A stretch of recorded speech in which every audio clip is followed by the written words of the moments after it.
입니다. 4장 1절부터 9절까지의 말씀입니다. 그러므로 나의 사랑하고 사모하는 형제들, 나의 기쁨이요 면류가 아닌 사랑하는 자들아, 이와 같이 주 안에 서라. 내가 유오디아를 권하고 순두개를 권하노니 주 안에서 같은 마음을 품으라. 또 참으로 나와 멍에를 같이 한 네게 구하노니 복음에 나와 함께 힘쓰던 저 여인들을 돕고 또한 클레멘드와 그 외에 나의 동역자들을 도우라. 그 이름들이 생명책에 있느니라. 주 안에서 항상 기뻐하라. 내가 다시 말하노니 기뻐하라. 너희 관용을 모든 사람에게 알게 하라. 주께서 가까우시니라. 아무것도 염려하지 말고 다만 모든 일에 기도와 간구로 너희 구할 것을 감사함으로 하나님께 아뢰라. 그리하면 모든 지각에 뛰어난 하나님의 평강이 그리스도 예수 안에서 너희 마음과 생각을 지키시리라. 끝으로 형제들아, 무엇에든지 참되며 무엇에든지 경건하며 무엇에든지 옳으며 무엇에든지 정결하며 무엇에든지 사랑받을 만하며 무엇에든지 칭찬받을 만하며 무슨 덕이 있든지 무슨 기림이 있든지 이것들을 생각하라. 너희는 내게 배우고 받고 듣고 본 바를 행하라. 그리하면 평강의 하나님이 너희와 함께 계시리라. 아멘. 여러분들 빌립보서 참 잘 알고 또 많은 말씀들을 사랑하는 구절들이 많이 있죠. 이 빌립보서가 빌립보서를 통해서 우리에게 하고자 하는 것은 우리 핵심적인 부분을 저번에 한번 말씀을 드렸는데요. 예수 그리스도로 말미암아 하나님이 기뻐하시는 의의 열매를 맺어서 하나님 앞에 영광을 돌리는 것이 우리에게 요구하시는 바예요. 빌립보 교인들을 향하여서 그렇게 말씀하시는 거죠. 그러면 어떻게 하나님 앞에 영광을 돌릴 것인가? 그 영광을 돌리기 위해서는 반드시 필요한 게 예수 그리스도로 말미암아 의의 열매를 맺으라는 거죠. 의의 열매를 맺어라. 그럼 의의 열매를 맺는 것이 또 무엇일까라고 하는 거죠. 그것을 이제 두 가지로 1장, 2장과 3장, 4장을 통해서 우리에게 말씀해 주셨습니다. 1장, 2장을 통해서 우리에게 주신 말씀이 뭐였나요? 기억나시나요? 1장, 2장을 통해서는 나와 함께 기뻐하라 라고 바울이 그렇게 얘기를 했죠. 바울과 함께 기뻐하는 삶을 살아갈 수 있다면 바로 그 삶이 곧 예수 그리스도를 드러내는 삶이고 예수 그리스도의 의의 열매를 맺는 삶이라는 겁니다. 사도 바울과 기뻐하는 것을 우리가 또 이렇게 좀 더 구체적으로 얘기한다면 은혜를 먼저 우리가 받은 자였죠. 하나님의 은혜를 받은 자답게 또 우리의 삶 가운데서 고난도 함께 받는 것, 그것이 바로 사도 바울과 함께 기뻐하는 삶이에요.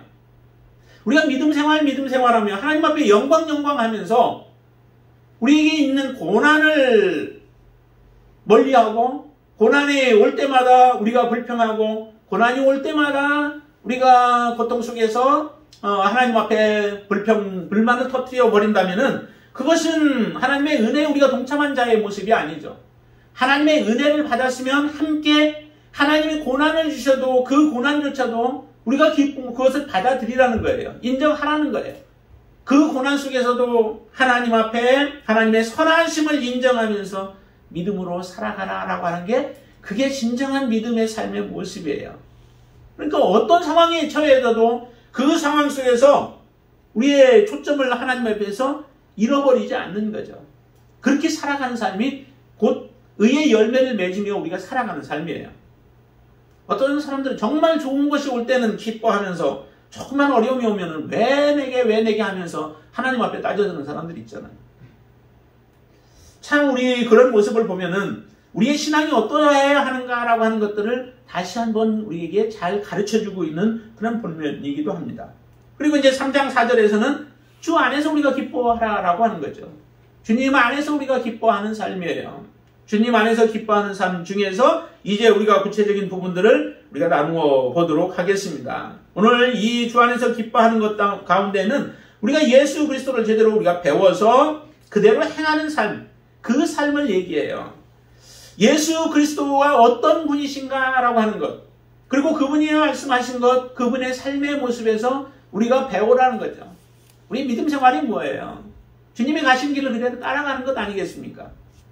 주님이 하신 대로 우리의 삶을, 믿음을 가지고 따라가면서 살아가는 삶이 곧 믿음의 삶이라는 겁니다. 그러한 말씀 가운데서 우리가 오늘 이 본문 안에서 말씀하고 있는 네 가지의 모습을 우리가 보고자 합니다. 그 첫 번째가 뭐냐면은 주 안에서 같은 마음을 품으라라고 하는 거예요. 2절 말씀 한번 보실까요? 2절 말씀 같이 한번 봅니다. 내가 유오디아를 권하고 순두개를 권하노니 주 안에서 같은 마음을 품으라라고 명합니다. 유오디아와 그 다음에 순두개, 이 두 사람은 여자들입니다. 여자들인데요. 그 두 분들이 사실 항상 이렇게 싸우고 있었던 건 아니죠. 이전에는 복음을 위하여서 굉장히 열심을 품었던 사람들이에요. 3절에서 이렇게 말씀하고 있잖아요.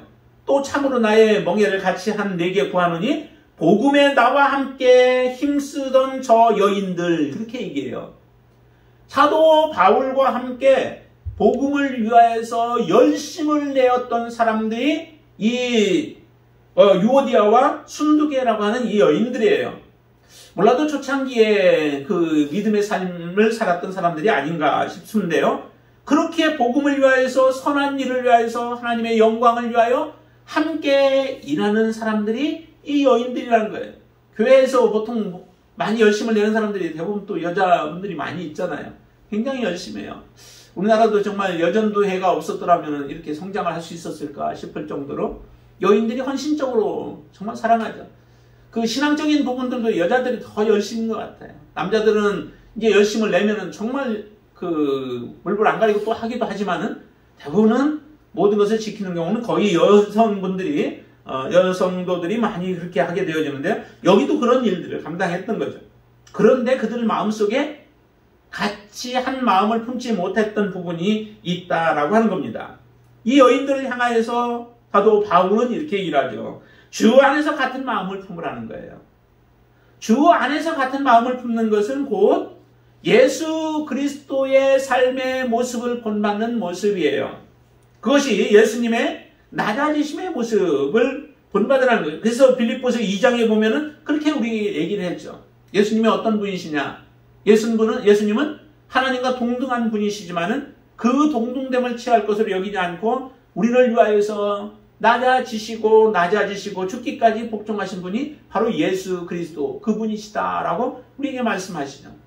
그 예수님의 마음을 우리가 갖게 되어진다면 우리는 하나가 되어지지 않을 수 없는 겁니다. 예수님의 마음이 우리 안에 들어오게 되어지면 우리 안에 있는 악한 마음들이 깨어지고 우리의 자아가 깨어지고 하나님의 말씀으로 성령의 인도함을 따라서 우리가 순종하게 되어지면서 한 마음을 자동적으로 다시는 가지게 되어지죠. 그러나 예수 그리스도가 우리 안에 있음에도 불구하고 우리의 자아가 깨어지지 못했다면 그것은 아직 하나님 앞에 온전한 헌신의 삶을 살아가지 못하는 겁니다. 그러다 보니까 자기의 생각이 나오고 자기의 주장이 나오다가 보니 서로 다투게 되어집니다. 특별히 시기와 원망과 또 거기에 다툼들, 이런 것들을 우리가 제거할 때에 하나님이 원하시는 열매를 맺어갈 수 있다는 거예요. 여러분들의 삶 속에서는 어떤가요? 누군가와 함께 같이 일을 하게 되어지면 그 일이 항상 기쁜가요? 아니면은 시작은 좋은데 가다가 중간에 트러블이 생기고 깨어지면서 더 많은 문제들을 우리가 빚어나가나요? 하나님의 마음을 품고 주님의 일을 행하는 사람들은 바로 이런 부분들에 있어서 한 마음을 품음으로 인하여 하나님이 기뻐하시는 아름다운 주님이 원하시는 열매를 맺어가는 겁니다. 성령의 9가지 열매를 우리가 말씀하시죠. 성령의 9가지 열매가 우리 안에서 익어져 있으면 우리의 삶이 어떤 모습으로 나타날까요? 거기에 성령의 9가지 열매들을 쭉 얘기하면 사랑과 희락과 화평, 이 세 가지의 모습, 사랑이 있고 희락이 있고 화평이 있고 그 다음에 오래 참음과 자비와 양성과 충성과 온유와 절제, 이와 같은 모습들이 우리 안에서 풍부히 나온다면 다른 사람들과의 그 삶 속에서 어떤 모습으로 그것이 드러날 수 있을까요? 이런 모습 아니에요. 서로 하나가 되어지는 모습. 그 성령의 열매들이 사실은 우리 안에서 맺혀지지 잊지 못하기 때문에 이와 같은 결과가 지금 빚어지는 거예요. 유오디아와 그 다음에 순두개와 같은 이런 삶, 주님의 일을 한다고 하면서 복음의 일을 하면서도 거기에 다툼이 있고 시기가 있고 또 원망이 있는 이런 모습들이었던 거예요. 그것을 빨리 제거해야 되는 거죠. 그래서 사도 바울이 그들에게 주 안에서 같은 마음을 가지라 라고 그들을 권면하고 있는 겁니다. 이렇게 해야 1절에서 얘기한 것처럼 주 안에 서 있는 자들이 삶이 되어지는 거예요.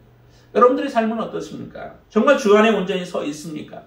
어떤 광풍이 밖에서 몰아쳐 와도 우리가 그것을 감당할 수 있는 힘과 능력이 여러분들 안에 있습니까? 예수 그리스도 안에서의 삶은 바로 그런 능력이 있는 삶이죠. 기적을 베푸는 것도 능력이지만 그보다 더 큰 능력은 사실은 이런 성품이 우리 안에 있어서 오직 주님 붙들고 믿음으로 살아가는 그 삶이 진정으로 능력의 삶인 줄로 믿습니다. 하나님은 우리에게 이런 열매를 원하시는 거예요. 그리스도인들의 삶에서는 이런 열매들을 하나님이 맺으라는 겁니다. 맺을 수 있도록 우리 안에 모든 환경들을 주셨습니다. 이제 그 주신 환경으로 이런 같은 마음을 품고 살아가도록 요구하시는 그 삶을 통하여서 여러분들이 의의 열매를, 예수 그리스도의 열매를 맺을 수 있게 되기를 바랍니다. 그리고 두 번째 우리에게 또 요구하시는 바가 있죠. 그것은 주 안에서 모든 사람에게 관용하라는 거예요. 4절, 5절 말씀 볼까요? 5절 말씀 같이 읽습니다. 같이 읽습니다. 너희 관용을 모든 사람에게 알게 하라. 주께서 가까우시니라. 그러죠? 너희 관용을 모든 사람에게 알게 하래요.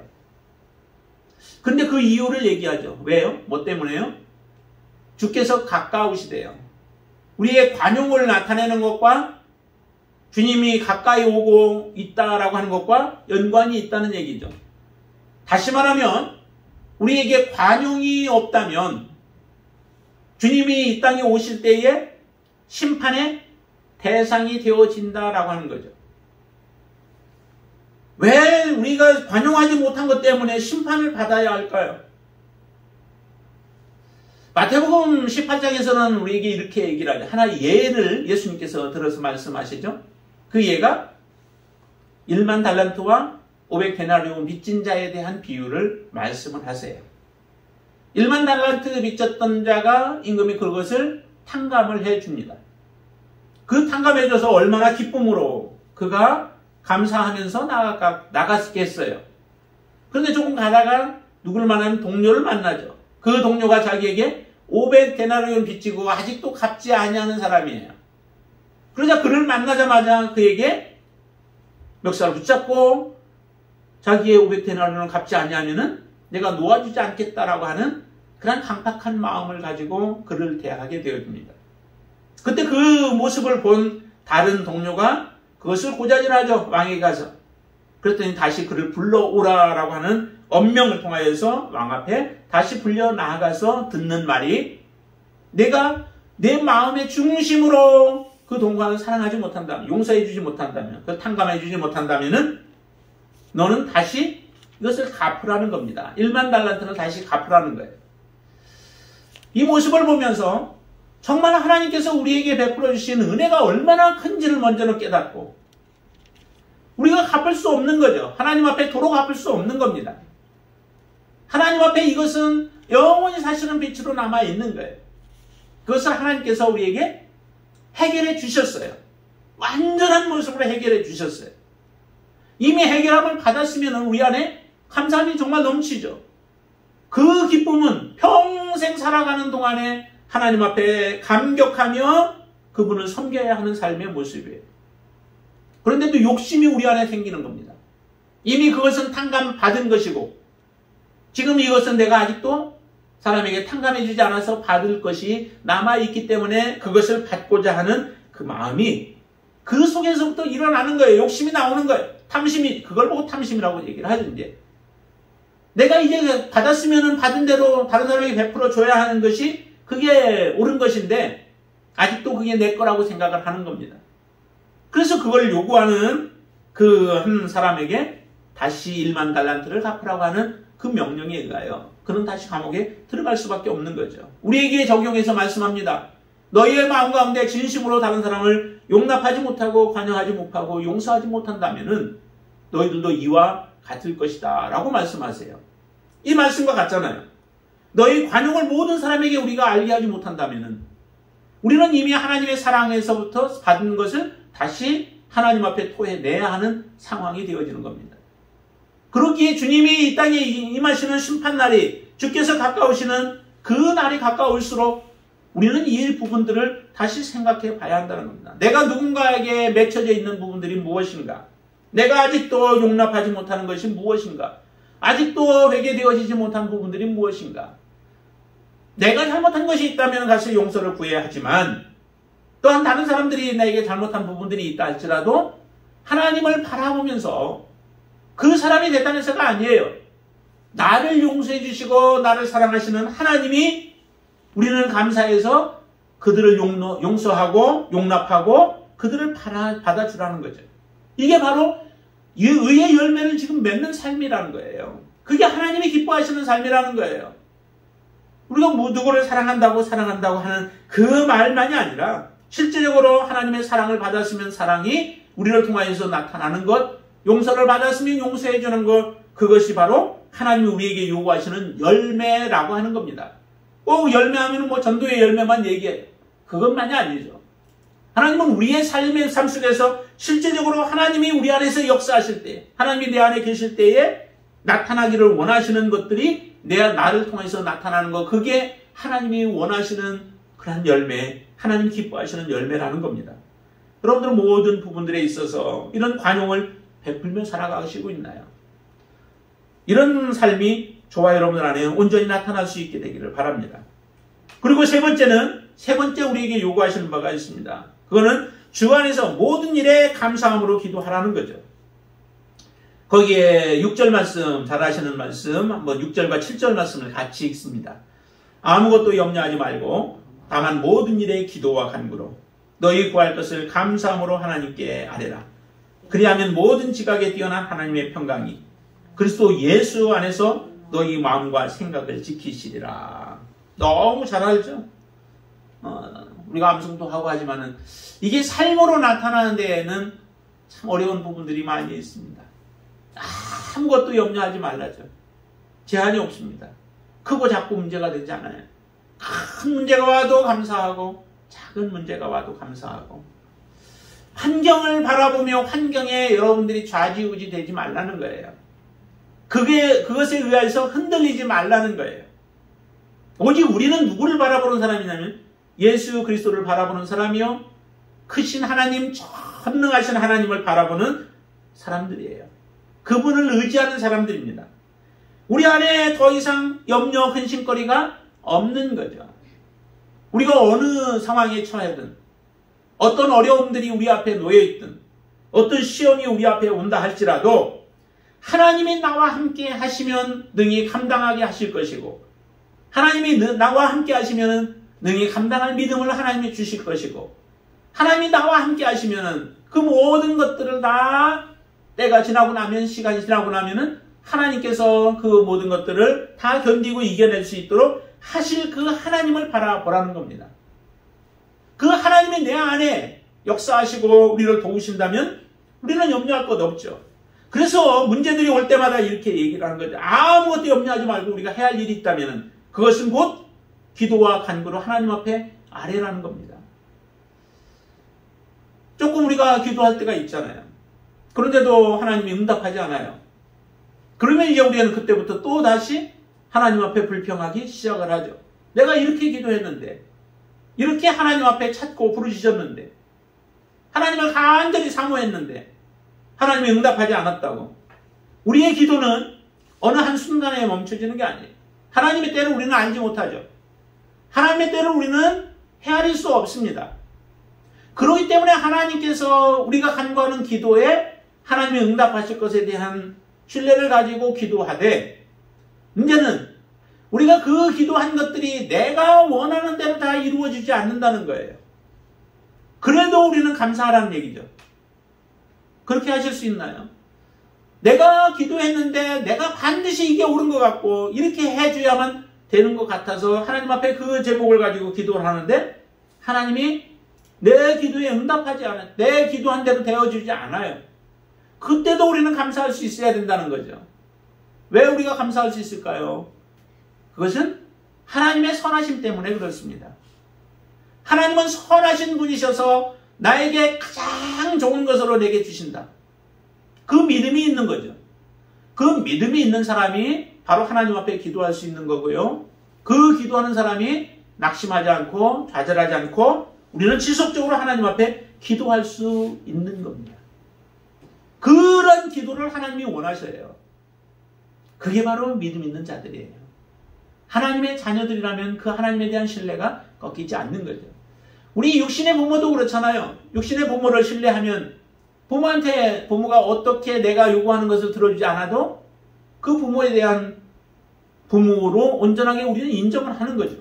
그게 진정한 자녀죠.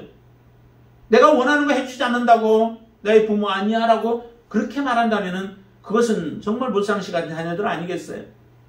하나님 앞에서는 더더욱 그렇죠. 그 하나님의 선하심은 우리에게 비교할 수 있겠어요? 부모의 선하심에 비교할 수 있겠어요? 하나님은 온전한 선하심이에요. 온전한 거룩하심이고 하나님은 온전하게 오르신 분이에요. 그 하나님이 내게 계획하시고 내가 원하는 것들을 하나님께서 허락해 주실 때에 가장 좋은 것으로 주신다는 겁니다. 그 믿음이 없다면 우리는 하나님을 믿는 게 아니에요. 내가 만들어 놓은 하나의 우상을 섬기는 것과 같은 거예요. 하나님은 성경의 하나님은 가장 선하신 분이시고 가장 오르신 분이세요. 나보다도 더 오르시고 나의 경험보다도 더 완전하신 분이 하나님이세요. 그렇다면 그 하나님을 우리가 신뢰하고 믿음으로 나아간다면 반드시 그리스도인들의 삶 속에서는 염려와 근심과 걱정 없는 거죠. 무엇을 먹을까, 무엇을 마실까, 무엇을 입을까 염려하지 말라고 하나님은 그렇게 우리에게 말씀하시죠. 하나님 모든 동물들을 먹이시고 기르시고 또 모든 것들을 하나님이 만드신 하나님이 다 그들의 필요한 것들을 공급해 주세요. 그것을 사람들이 자꾸 망쳐놔서 문제죠. 자꾸 무너뜨려서만 문제죠. 환경을 파괴해버리고 이렇게 해서 문제이지만 하나님은 그렇게 모든 것들에 필요한 것들을 공급해 주시는 하나님이시라는 겁니다. 그에 대한 신뢰가 여러분들은 있으시죠. 하나님은 그렇게 우리를 다스려 주실 하나님이심을 믿으시죠. 그러면 우리는 이제 하나님 앞에 기도하는 거예요. 그것도 마지못해서가 아니죠. 여기에 보니까 뭐라고 그래요? 감사함으로 기도하라고 그러죠. 감사함으로. 하나님이 무엇을 주시든 나의 마음은 이러한 마음으로 하나님 앞에 기도하지만 하나님은 더 선하신 것으로 내게 허락해 주실 것이다. 내가 원하는 것을 주시지 않는다면 하나님께서는 하나님이 계획하신 더 아름다운 것으로 내게 주실 것에 대한 믿음을 가지고 하나님 앞에 나아가는 사람은 감사함으로 기도할 수밖에 없는 거죠. 그러한 사람들의 마음을 하나님이 7절에 이렇게 말씀하시잖아요. 그리하면 모든 지각이 뛰어난 하나님의 평강이 그리스도 예수 안에서 너희 마음과 생각을 지키시리라. 그리스도의 평강이 지켜주신대요. 우리의 마음과 생각을 지켜주신대요. 무엇으로부터 지켜주실까요? 하나님은 우리의 의심으로부터도 우리를 지켜주시고 불평불만으로부터도 하나님은 지켜주십니다. 우리의 마음을 하나님이 주장해 주셔서 온전한 평강이 우리의 마음에 가득하도록 환경을 뛰어넘는 평강이 우리 가운데 있게 되어질 줄로 믿습니다. 우리 권병동 집사님 치료하는 동안에 몇 번씩 이렇게 전화를 드려보면은 참 밝은 목소리가 이렇게 늘 울려 퍼져 나와요. 그래서 그때 몸은 많이 힘드셨겠지만은 그래도 그 목소리를 통해서 들려지는 소리가 참 밝은 모습을 보면서 너무 저도 감사했어요. 그렇지 않으면 사람들이 전화 받으면서 막 힘들어 죽겠다고 하면은 하는 사람도 굉장히 힘들잖아요. 근데 늘 긍정적으로 하나님을 바라보며 믿음으로 서서 기도하며 그 어려운 일들을 잘 감당하고 이겨내서 정말 이렇게 또 하나님의 은혜 가운데서 함께 예배할 수 있는 은총을 주셨잖아요. 그게 믿음의 사람들의 삶의 모습이라는 거예요. 우리의 모습 속에서 하나님은 이것을 기대하는 겁니다. 근데 이스라엘 백성들의 모습을 보면은 참 안타까운 모습들이 많았잖아요. 광야 가운데서 이렇게 보면은 광야의 길들을 걸어갈 때 아주 하나님의 큰 기적들을 보면서도 며칠 지나고 나면 다 까먹어버리고 어디로 가요? 불평불만의 자리로 가는 거예요. 참 그 모습을 보면서 하나님이 해도 너무한다고 하지 않았을까요? 그래서 다 죽여버리고 싶었던 그런 마음도 참 우리가 이해가 되기도 하지만은 하나님의 은혜를 경험했다면 더군다나 이제 우리 안에 생명이 있어요. 세상 사람들이 알지 못하는 생명이 있고 영생이 있고 하나님이 주시는 은혜가 있고 그 은혜로 우리가 이 땅에 살아간다면은 우리의 마음 가운데는 항상 하나님 앞에 감사로 넘쳐날 수 있게 되기를 바랍니다. 무슨 문제들로 작은 문제들로 인하여 우리가 그것 때문에 하나님 앞에 불평불만하지 말고 하나님이 무엇을 주시든 감사함으로 받을 수 있는 그런 하나님의 진정한 자녀로 하나님 앞에 설 수 있게 되기를 바랍니다. 염려와 근심 되기 전에 하나님 앞에 감사함으로 지속적으로 그것도 하나님 앞에 그렇게 해야 되죠. 지켜주신다는 것은 우리의 마음을 계속 지켜주어야만 가능한 거죠. 이 파수 군인들의 용어로 파수와 같은 거예요. 파수꾼은 자기가 졸고 자기가 뚫려버리면은 전체 나라의 위협이 다가오죠. 그렇기 때문에 졸려도 하여간에 눈을 부릅뜨고 다시 그 자리를 지켜내야 되는 거예요. 하나님의 평강이 우리를 그렇게 지켜주신대요. 감사함으로 주님 앞에 나아가는 자들. 이게 얼마나 큰 축복이에요. 방법이 없었고 길이 없었잖아요. 우리가 해결할 수 없는 문제들이 닥치면은 그 문제는 우리가 어떻게 해결할 수 있겠어요? 그런데 하나님은 그것을 감사함으로 가지고 나오라는 겁니다. 그렇게 될 때 환경은 변함이 없다 할지라도 우리의 마음에는 평강으로 가득 채워준다면 얼마나 우리가 그것을 잘 이겨낼 수 있어요. 그저께였나요? 그저께 우리 제가 아는 장로님 아들이 갑자기 돌아가셨어요. 참 그 모습을 보면서 굉장히 마음이 아파하고 힘들어하실 것 같다 생각을 하고 찾아갔는데 말씀을 나누는데 보니까 오히려 담담하게 하나님 앞에 그냥 맡겨버리더라고요. 내가 죽는 것보다 사실은 어떻게 보면은 더 힘든 시간이겠지. 그런데도 우리가 어떻게 할 수 있겠느냐. 하나님이 하신 선하신 일에 하나님이 선한 일로 하셨겠다라고 하는 그런 믿음 가지고 담담하게 그 일들을 맞이하시는 모습 그리고 정렬 치르시는 그 모습을 보면서 참 돌아오면서도 많은 도전이 돼요. 참 우리의 믿음이 무엇인가 하는 것을 많이 깨닫게 돼요. 참 좋은 환경 속에서만 하나님을 찬양하고 하는 것은 또 웬만한 사람들은 할 수 있잖아요. 좋은 환경 주면은. 근데 또 좋은 환경 주어도 어떤 사람들은 그걸 가지고 세상으로 다시 나가는 경우들도 많이 있지만은 대부분의 경우는 좋은 환경 속에서 우리가 하나님을 잘 섬길 수는 있어요. 그러나 정말 어려운 일들이 닥치고 힘든 일들이 닥쳤을 때 과연 우리가 어떻게 반응하느냐. 그게 나의 믿음의 현 주소를 그대로 보여주는 겁니다. 하나님은 우리에게 좋은 환경들을 주시면 그 좋은 환경으로 더 하나님을 영광을 돌려야 되죠. 그런 모습으로 우리가 하나님 앞에 설 수 있게 되기를 바랍니다. 그럼 이제 네 번째는 우리가 주 안에서 모든 것을 배워서 행해야 할 네 번째가 있습니다. 네 번째는 주 안에서 무엇이든지 모범을 보이라는 거예요. 그게 이제 8절과 9절에서 우리 얘기를 하죠.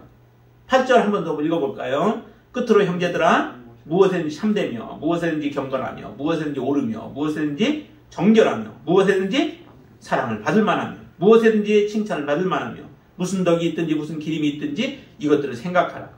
너희는 내게 배우고 받고 듣고 본 바를 행하라. 그리하면 평강의 하나님이 너희와 함께 계시리라. 듣고 또 본 바를 배운 것을 그것을 그대로 행하는 삶을 살라라고 얘기를 해요. 근데 그 삶들이 뭐냐? 8절에서 쭉 얘기를 하죠. 참되라는 거죠. 참되라.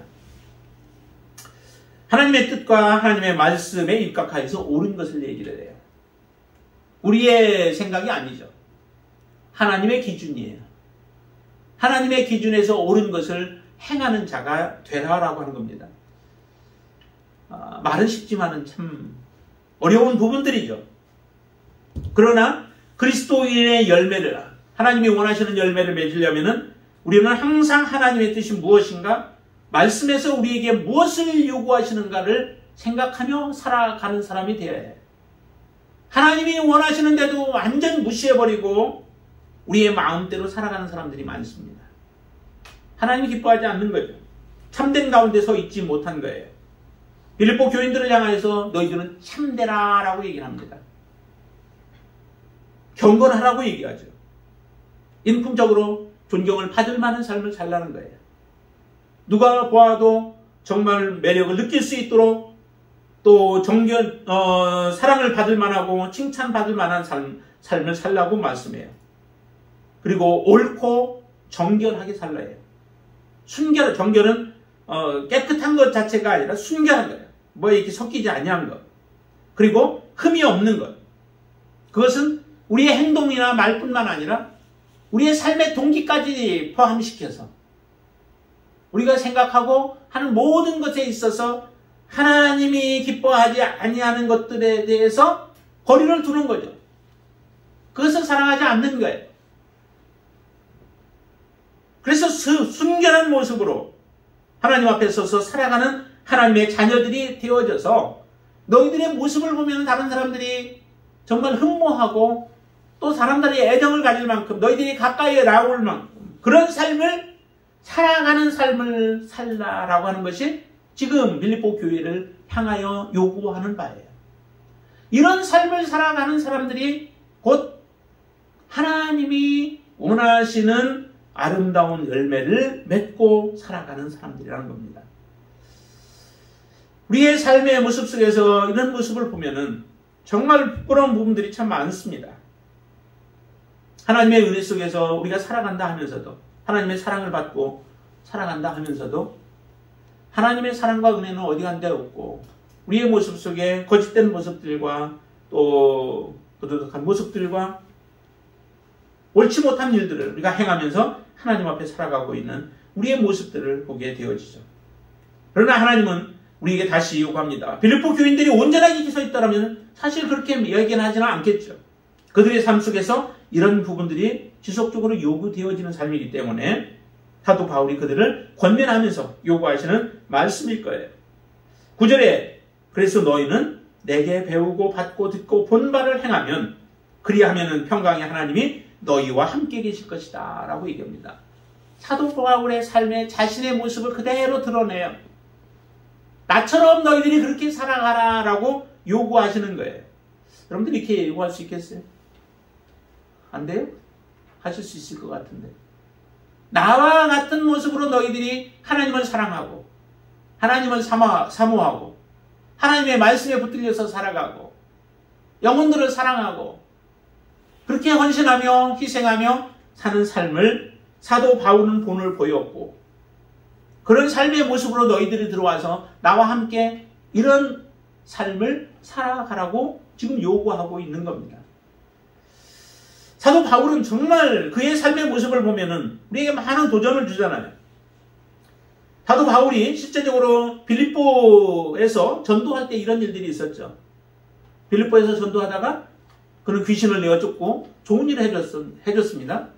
그런데 사도 바울은 그 이유로 인하여 감옥에 갇히는 불상사가 생겨져요. 그래서 감옥에 들어가서 깊은 감옥에 잠겨서 그것도 매를 맞게 되어지죠. 한번 그 사도행전 한번 볼까요? 사도행전 잠깐만요. 사도행전 16장에 한번 보시면은 16장 어디를 보시면 22절 말씀부터 한번 보세요. 22절을 먼저 한번 읽어보시죠. 같이. 무리가 일제에 일어나 고발하니 상관들이 옷을 찢어 벗기고 매로 치라 하여 그 다음 23절 많이 친 후에 옥에 가두고 간수에게 명하여 든든히 지키라 하니 24절 그가 이러한 명령을 받아 그들을 깊은 옥에 가두고 그 발을 착고에 든든히 채웠더니 그러죠. 보니까 옷을 찢어버리고 옷을 벗겨버려요. 얼마나 수치스러워요. 주님 때문에 지금 이런 일들을 당해요. 그리고 많이 쳤대요. 많이 친 경우는 얼마까지 치냐면 39대까지 칠 수 있게 되어지죠. 40에서 하나를 가만히 그럼 몇 번을 맞았다라고 본인도 그렇게 얘기를 하죠. 몰라도 그렇게 맞지 않았을까 싶어요. 많이 맞았는데 다시 말하면 왜 40에서 하나를 감해요? 그거는 40까지 치면 거의 그 사람을 죽일 목적으로 치는 것으로 알기 때문에 그래요. 40대를 맞으면 거의 죽일 지경이 된다는 거죠. 그렇기 때문에 그를 죽이지 않기 위해서 40에서 하나의 매를 맞게 함으로 그의 죄가 얼마나 큰가라고 하는 것들을 알게 하는 거죠. 이렇게 많이 친 후에 그를 든든히 옥에다가 가두어서 든든시켜요. 깊은 옥에 들어가죠. 얼마나 몸은 만신창이가 되었어요. 얼마나 고통스러워요. 괴로워요. 힘들어요. 그 상황 속에서 우리 같으면 어떻게 반응이 나올까요? 하나님 도대체 지금 이게 뭡니까? 이스라엘 백성들과 같아도 그렇죠? 여러분들은 안 그럴 거예요. 그 상황이 되어져서 불평불만해야 할 그들의 입술에서 보세요. 25절 말씀 한번 보세요. 같이 한번 읽습니다. 한밤중에 바울과 실라가 기도하고 하나님을 찬송하며 죄수들이 듣더라. 그러죠. 이 상황에서 찬송이 나와요. 이 상황에서 기도가 나와요. 어떻게 기도할 수 있겠어요? 크신 하나님 바라보지 않으면 다 불가능해요. 전능하신 하나님 생각하지 않으면은 기도가 어떻게 나올 수 있겠어요? 지금 나를 이와 같은 모습으로 내가 하나님의 이름으로 귀신을 쫓아내어줘서 좋은 일을 했는데 나를 지금 이렇게 낮은 곳까지 깊은 곳까지 들어가게 만들었는데 그 하나님에 대한 어떤 찬송이 나올 수 있겠어요? 그런데도 그의 입술에서 찬송이 나오고 기도가 나와요. 이게 능력 아니에요? 이런 능력 있는 삶을 사도 바울이 살아가는 겁니다. 그 모습을 누가 봐요? 빌립보 교인들이 본 거예요. 그 지역에서 했으니까 얼마나 이걸 잘 알겠어요. 그러자 하나님의 역사가 나타나는 거죠. 하나님이 뒤에 행하신 일들에 대해서 기대하면서 한 게 아니에요. 하나님은 다른 목적이 있어서 이제 그 일을 진행을 해 나가시지만은 사도 바울과 함께 했던 사람이 사실 이렇게 옥문이 열려질 걸 뭐 알고 했겠어요? 옥문을 열어달라고 기도했겠어요? 그런 거 하지 않았어요. 근데 하나님의 방법으로 이렇게 행하시고 그 일로 인하여 간수장이 하나님 앞에 돌아오는 역사가 일어나는 그런 일을 행하시죠. 이게 바로 우리의 삶 속에서 나타나야 할 모습이라는 거예요. 그리스도인들의 삶에서. 베드로의 모습에서도 그러죠. 베드로도 보면은 한 번은 잡혀 죽을 위기 가운데 처해져 있었죠. 바로 전에 야고보가 목베임을 당하게 되어지죠. 죽임을 당하고 그리고 이 베드로도 붙잡혔어요. 그 사람들에 의해서. 야고보를 죽이니까 너무 사람들이 좋아해요. 유대인들이. 기뻐해요. 그러니까 이것으로 끝나지 않고 그러면 저 베드로도 잡아 죽여야 되겠다라고 생각해서 잡아다가 옥에다가 집어넣어놨어요. 그런데 이 네 패를 4명씩 해가지고 16명을 붙여가지고 그를 지키게 하는데 그때 자기 다리에는 착고가 채워져 있는 그런 상황 속에서도 사도 베드로는 그냥 그대로 잠을 자는 거예요. 어떻게 이렇게 그 상황 속에서 잠을 잘까? 내일 아침이면 자기의 목이 달아날 위기 가운데 처해져 있는데도. 하나님에 대한 믿음 아니에요? 하나님이 나의 목숨을 어떻게 하든, 내 삶을 어떻게 하든, 하나님 앞에 모든 걸 전적으로 다 맡기는 삶. 그 삶을 살아가는 삶이었기 때문에 그 상황 속에서도 잠이 오는 거 아니겠어요? 잠을 깊이 잡는 거예요. 그러니까 천사가 와가지고 옆구리를 쳐가지고 깨우잖아요. 이런 축복이 우리에게 있기를 바랍니다. 정말 어떤 상황이 와도 우리의 믿음에 대해서 흔들림이 없고 하나님에 대해서 우리가 원망불평하지 않냐고 나를 구원해 주셨으면 내게 가장 좋은 것을 주셨으면은 하나님이 이 땅에서 모든 어떤 것을 주더라도 사도 바울이 얘기한 것처럼 너희들이 은혜를 받았으면 고난도 함께 받는 거 당연하지 않느냐. 이런 담대한 믿음이 우리에게 필요한 거죠. 욥의 믿음이 이런 믿음 아니에요. 주신 자도 여호와시요 취하신 자도 여호와시니 오직 그분이 영광을 받는 것이 당연하지 않느냐. 근데 사람들의 모습에는 그런 믿음의 모습을 보여주기가 참 어렵다는 거예요. 그러면서도 우리가 믿음의 삶을 산다고 우리는 이야기를 하죠. 다시 한번 이 말씀을 통해서 우리가 이처럼 하나님 앞에 하나님 영광 돌릴 수 있는 것이 정말 그냥은 어려워요. 세상 방법으로는 할 수 없는 거죠. 그러나 우리 안에 성령이 계시고 예수 그리스도가 계시고 우리가 구원받은 하나님의 자녀들이라면은 능히 일을 할 수 있는 거죠. 같은 마음, 옆에 있는 사람과 같은 마음 갖는 거 못할 거 뭐 있겠어요? 조금만 내려놓으면 돼요. 우리 거 내려놓으면 돼요. 예수 그리스도로 살아가는 삶은 당연히 내려놓고 살아가는 삶이죠. 같은 마음을 품는 거고, 더군다나 거룩한 일들을 행하는, 복된 일들을 행하는 그 일에 있어서 우리가 이렇게 다퉈서는 되겠어요.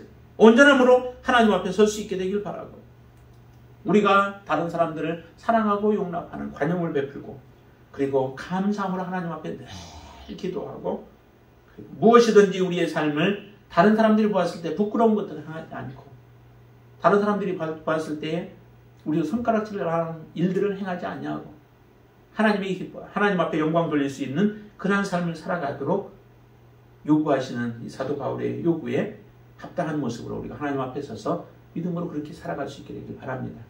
하나님 앞에 섰을 때 정말 부끄러움이 없는 모습으로, 흠이 없고 점이 없는 모습으로 주님 앞에 서는 여러분들의 삶이 되기를 주님의 이름으로 축원을 드립니다. 기도하겠습니다. 할렐루야. 주님을 찬양합니다. 우리를 하나님의 온전한 자녀로 세워주셨고, 우리에게 긍휼을 베풀어 주셨고, 하나님의 자녀로 인도해 주셔서 이제 믿음으로 살아갈 수 있는 귀한 은총을 허락해 주시니 감사합니다. 아버지 하나님, 하나님을 기쁘시게 하는 것은 오직 의의 열매, 예수 그리스도의 열매를 우리의 삶 가운데 맺는 것임을 믿습니다. 아버지 하나님, 이 말씀처럼 이제 우리가 온전히 하나가 되어지게 하여 주시고, 예수 그리스도 안에서 하나가 되어지게 하여 주시고, 우리가 관용하게 하여 주시옵소서. 감사함으로 기도하게 하여 주시옵소서. 우리의 삶을 통하여서 예수 그리스도의 향기를 드러내고 예수 그리스도를 나타내는 삶이 되게 하여 주시옵소서. 주가 하는 많은 영혼들이 주 앞으로 돌아오게 하여 주시옵소서. 초대교회의 많은 초대 교인들의 삶이 많은 사람들에게 갈증을 일으키고 주 앞으로 나오게 만드는 그런 삶을 살았지 않습니까? 하나님, 우리의 삶에도 이런 능력 있는 삶을 살아갈 수 있도록 주님 역사하여 주시옵소서. 우리가 시험과 환난 내에 무너지는 자들이 아니라 어떤 광풍이 몰아쳐 와도 흔들리지 아니하는 믿음으로 주님을 섬기게 하여 주시옵소서. 예수님의 이름으로 간절히 기도드리옵나이다. 아멘.